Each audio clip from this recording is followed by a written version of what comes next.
Hi guys! So, yung last na ginawa natin is pwede na tayong mag-remove ng added item.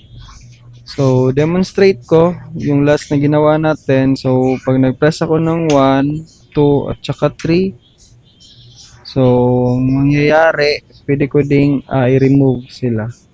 So, pindutin ko yung E. So, nawala yung ano tawag, OR. Yung 1 tsaka sa Apple, yung Q pala, and then ang W is so ngayon gawin natin is pwede tayong mag-drag ng item. For example, swap ko dito yan. Swap ko dito yan. So ganyan yung gagawin natin. So first, gawa tayo ng script. Tawagin nating no behavior script. Tawagin nating inventory inventory drag handler. Okay. So, open.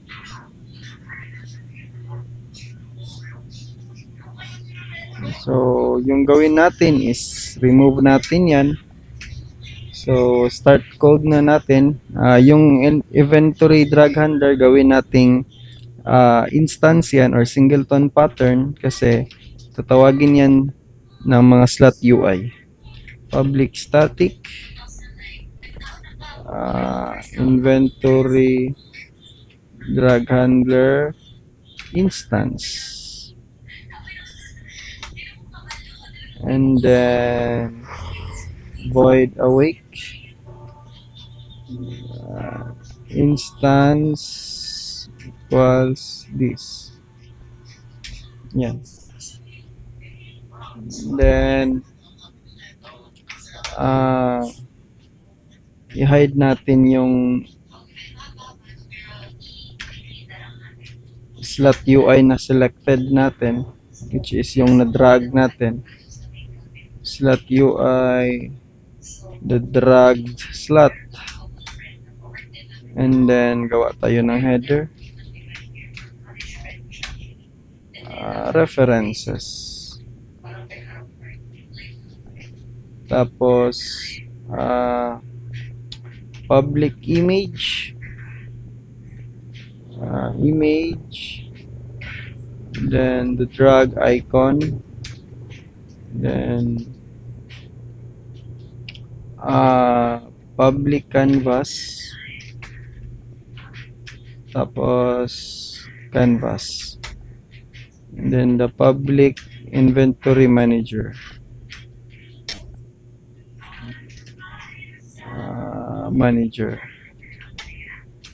inventory manager na lang pala. Tapos sa baba is yung private na rect transform.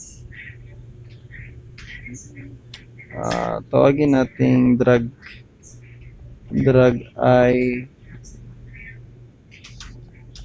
icon rect. Sabihin yung rect transform ng na-drag natin na image. And then i-hide natin yung drag icon. So yung raycast target niya dot raycast,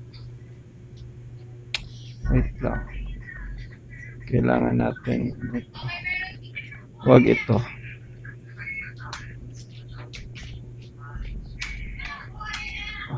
dot UI. So raycast target equals to true, false pala. And then the drag icon again, disable natin siya. And then the drag icon, the icon rect equals sa drag icon na get component yung rect transform.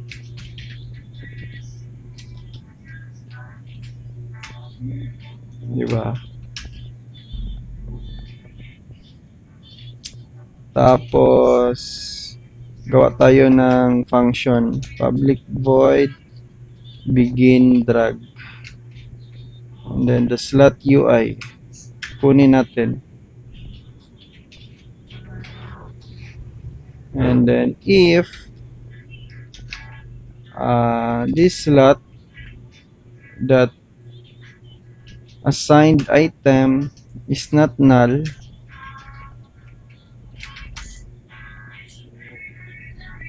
is null pala, so return na lang. Else, so yung drag slot natin, drag slot is equals to slot. So ibig sabihin nito, 'di ba, may ginawa tayong ito, drag slot. Naka-public 'yan kasi may reference kasi dapat tayo. May reference tayo niyan. So so once na mag-begin drop, tatawagin natin ito sa update. But hindi dito. Sa ibang update, which is kay slot UI. So, yung pag na-drag natin siya, lagay natin doon sa ating itong slot nito, lagay natin sa drag na slot. And then, kunin natin yung drag icon. And then, the sprite is equals to slot dot icon dot sprite. And then the drag icon dot enable is equals to true na. And then the drag icon dot set native to native size. So ang purpose lang nito, itong set native size is galing yan sa function ni image. Okay? Okay, next is public void para sa end drag, Jejemon, and drag, ayan. So yung gawin natin sa parameter, slot UI pa rin, which is the target slot. Ano ba itong target slot na ito?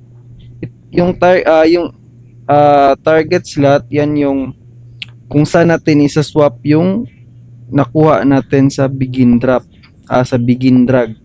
So pag like for example, nag-click ako dito and then drag ko dito, so kukunin natin kung sino yung saan tayo nag-drop sa end drag. Yan. Which is target slot. So first, after nyan, disable natin si drag icon. Kasi tapos na siyang mag-drag. Then, gawa tayo ng constraints. So, drag slot is null and or manager, inventory manager is not null. Null. So return another constraint to prevent self drop.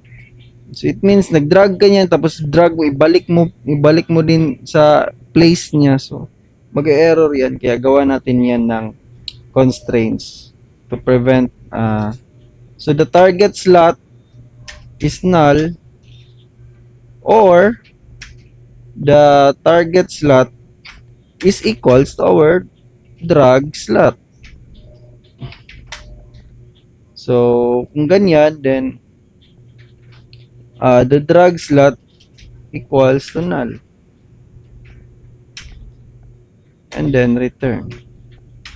So ano ba tong return? So like for example, pag tinawag natin itong function na end drag, and then one of these condition is nag-true, therefore iraran niyo itong return. It means itong return para yung break. Return hanggang dito lang. Hindi na babasahin ng compiler yung mga kasunod na scripts or code.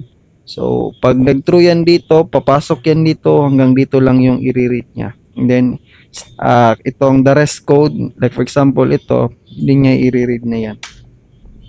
Okay, next. Dito na. Int front from index. So, from index equals to system.array dot index of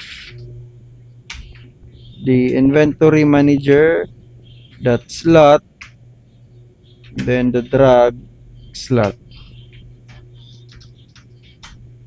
and then int to index the system dot array dot index of the inventory manager dot slots, then the target slot.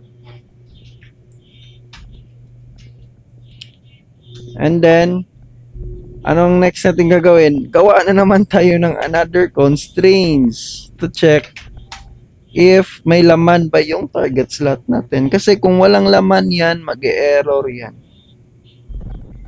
So, dito tayo. So, if si from index is lesser than 0, or the to index is lesser 0 also, then yung na-drag natin na slot, gawin nating null. Then return. So, ang purpose nito, lagyan ko ng comment. So, to make sure both indices are valid. So, it means pag yung index 0 at saka index 0, then therefore, they are not valid. It means walang laman. So, kung walang laman, then wala tayong isa-swap. Diba? Wala tayong gagawin. So, another constraint na naman, just to avoid error. So, from index greater than the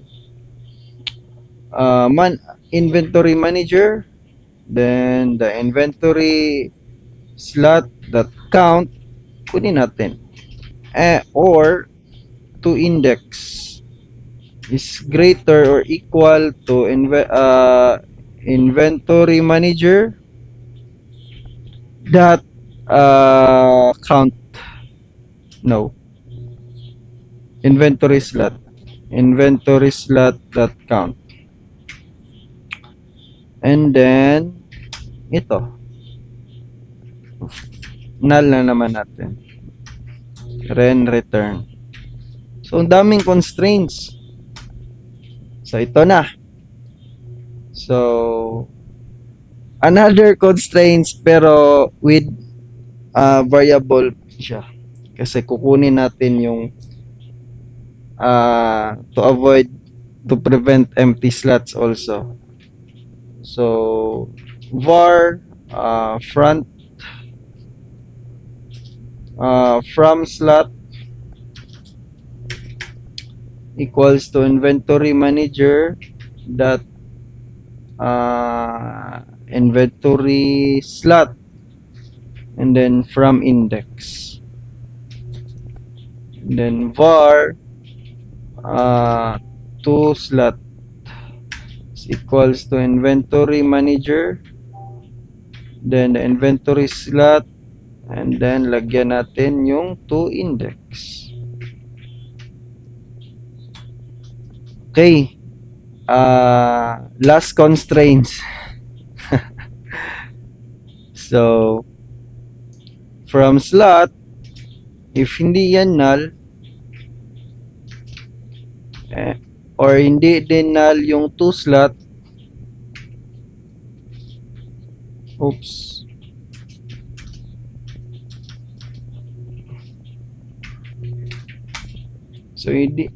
So pag null yung it's either from slot or yung to slot, then therefore yung drag slot natin gawin nating null na naman, and then return. So ano ba purpose nito? Ang purpose nito, itong from slot at saka to slot, is to prevent swapping with empty na slot. Yeah. And then okay na. Ito na, pinaka-last na talaga. Pinaka-last is if, hindi na pala if. So perform. So if hindi siya if tanan is correct, walang pumasok dito na mga constraints, then let's perform safe swapping. So var, then temporary lang. So inventory manager dot inventory slot, which is the from index, then inventory manager dot inventory slot from index is equals to inventory manager dot inventory slot and yung to index. And then the inventory manager dot inventory slot to index is the temporary. So ganyan. And then the last one is refresh natin yung UI. So that display wait. Ba't ayaw? Lo. Okay, bakit? Okay. Kasi nga, si display manager is naka-private. Gawin natin public. Save. And then, display. Ayun. Okay. Then, pinaka-last is, huwag niyong kalimutan is, empty na yung drag slot to avoid errors. So, yan. And then, another pinaka-last na function is just to void cancel drag. So, drag icon that enable is equals to false. And the drag slot is equals to null. So, ayan. Yan lang yung kailangan na code natin para sa inventory drag handler. So, may gagawin pa tayo sa slot UI. Mataas-taas din i-fix natin dito to make our slot UI compatible of inventory drag handler. Okay?